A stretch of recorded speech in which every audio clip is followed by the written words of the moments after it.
Hello YouTube, this is Wakia Lion coming to you pre-record from his camper.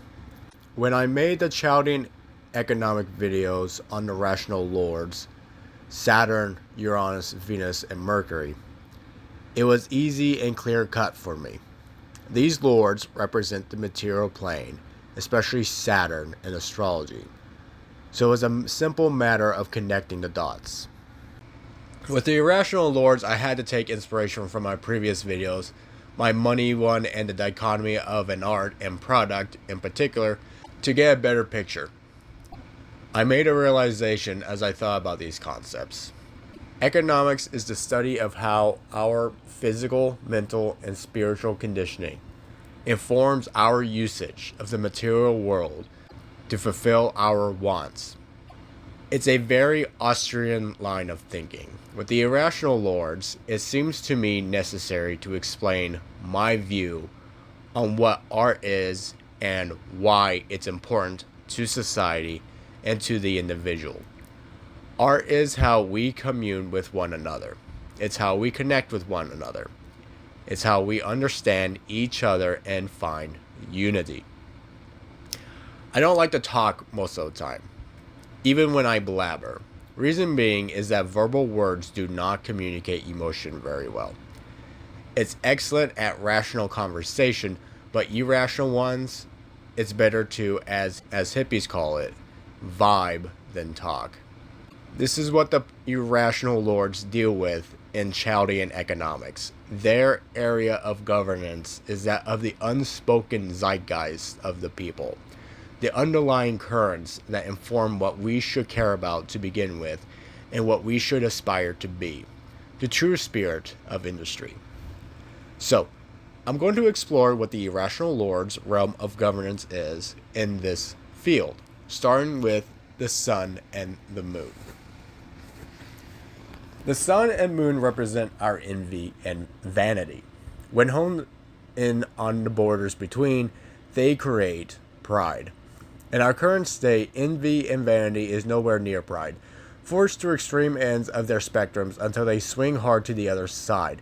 This manifests as beauty injections, cars that exist purely for pomp and to impress women, sacred vows that are cemented by the size of a diamond, etc.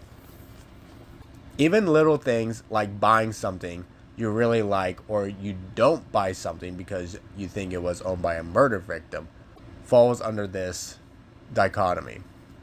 This really does inform, if not become, the determining factor in damn near every financial decision we make as a species.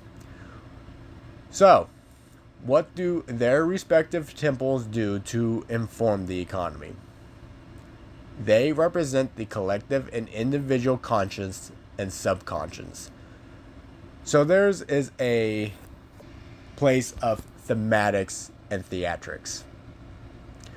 What's happening in the sun and moon is what will determine not only the artistic theme of products, but the artistic theater of production. This hypothetically states what the overall vision for an economy is, what's popular right now, what are the worries and concerns of everyone. Is it a utility product or a leisure product? What kind of resource should we prioritize from the utility? Exercise or convenience is an example. What colors should it be? If it's leisure, what leisure activities are people clamoring for? Most importantly, what should we say no to? What is a priority and what isn't? To sum it up, the sun, moon temple would be the social gathering place to get a feel for the pulse of the people. It's the central communion of the temples, in other words. Mars represents our love and our lust, our sex drive and our predatorial nature. Using the example before about beauty and diamonds, it's all centered around getting laid. It's also centered around our focus and discipline to act and hold back at the right time. Athleticism, aggression, overcoming obstacles. Mars is about the more aggressive aspects of society. The place to get aggression out. refocus, and recenter one's self. It has another side to it as well, being better represented by its companion, Lord Pluto, and that it deals with the subject of death and the meaning of it. It's also the Lord that represents brotherhood. For what is brotherhood if not the oneness above love and lust? Respect. Mars's place in the economy would be one of emotional introspection of what is really driving people, and measuring the temperature of that drive. Where the sun and moon represents the artistic theme and theater of production, Mars's focus is more on the will of the people, their overall gusto and actually doing something, and their will to survive.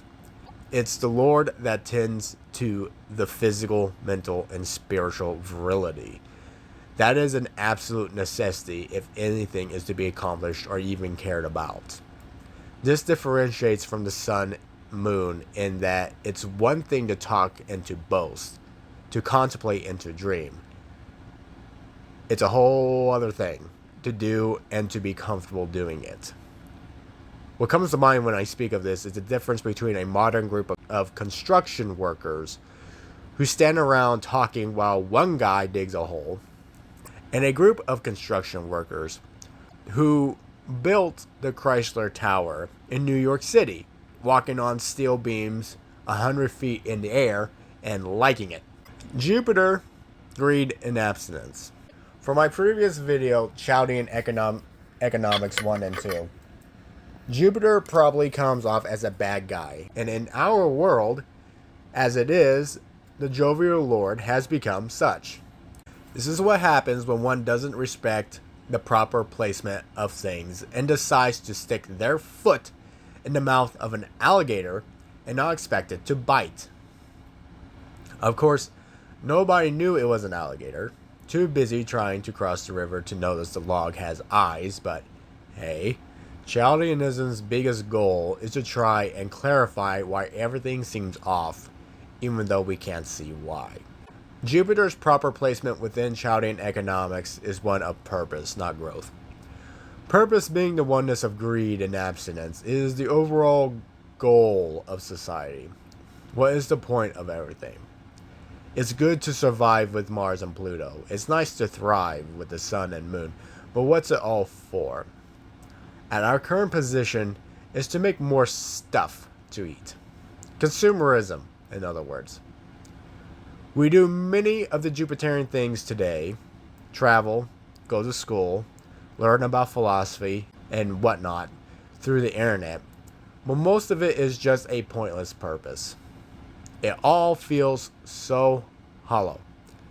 And most of it is being something that feels like you're wasting your time away instead of doing anything meaningful in your life. Even other religions have lost their meaning, no longer maintaining a sense of reverence due to everyone being able to read and understand their literature. The time of the guru has passed because of this. Everyone has an opinion, and for good reason. Why trust someone whose best interest is to be greedy or abstinent? Or to put it more clearly, why is your wants more important than mine? Why should I listen to someone who says my wants are bad? Why should I care about that? My point in life is to want more, isn't it? If it isn't, why do you have more than me? And what else is there aside from what a weird book tells me what to do, or better yet, what you tell me what to do? Oh, I should want more like you? Then how do I get that? And how much should I pay for it? You see where I'm coming from?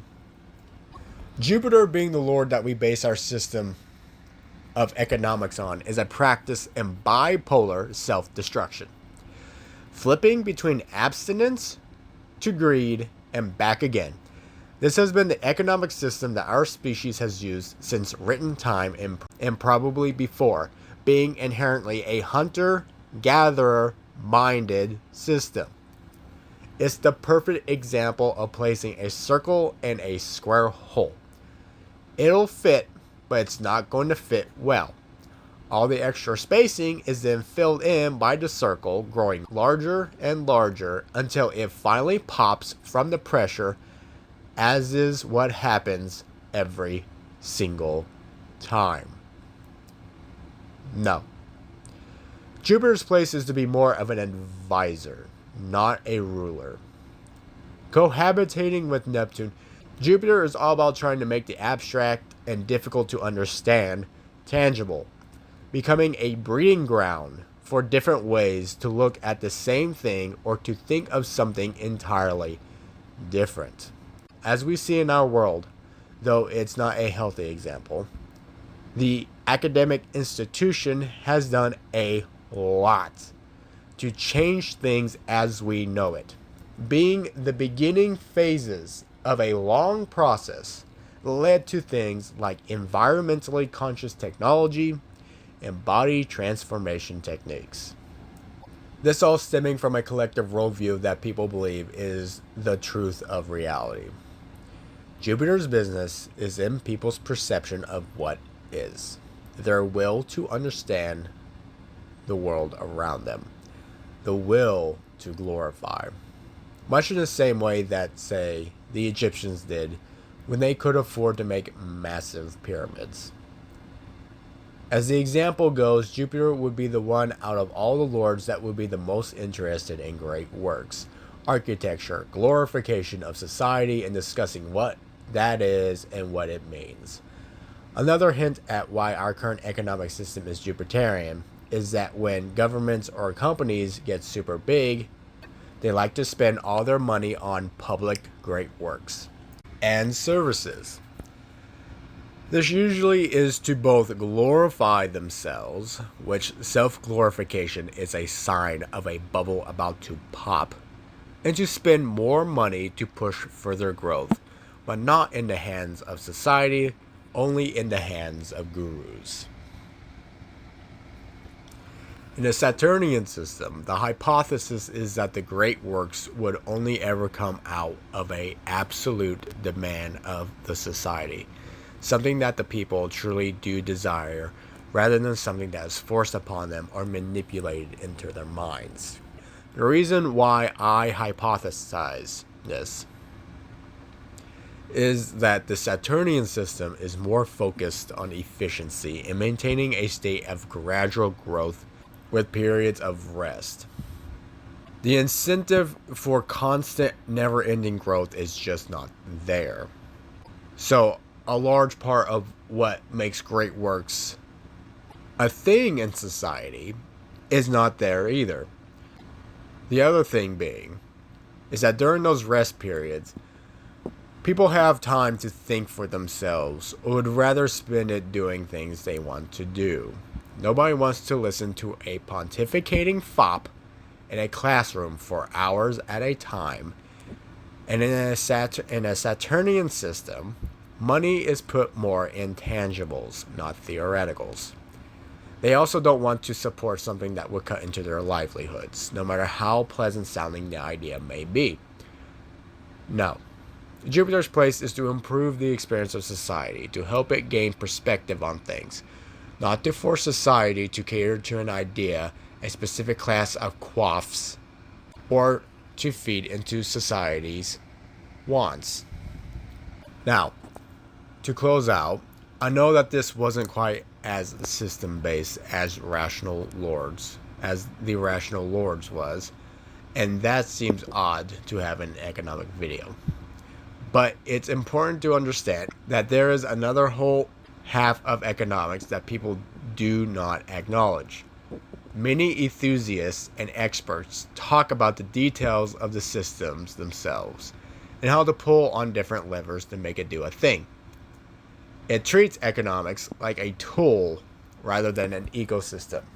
You can push buttons and pull levers all day long, but at the end of the day, you're keeping something alive that simply wants to pass away.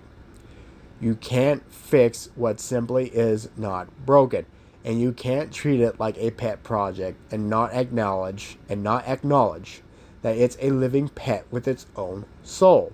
This is why art is so important to a society as well. When someone creates something ugly, that is without substance, it creates this emotional effect that breeds apathy. Apathy means no emotion. In modern times, we call that autistic. The irrational lords are necessary to maintain emotional health.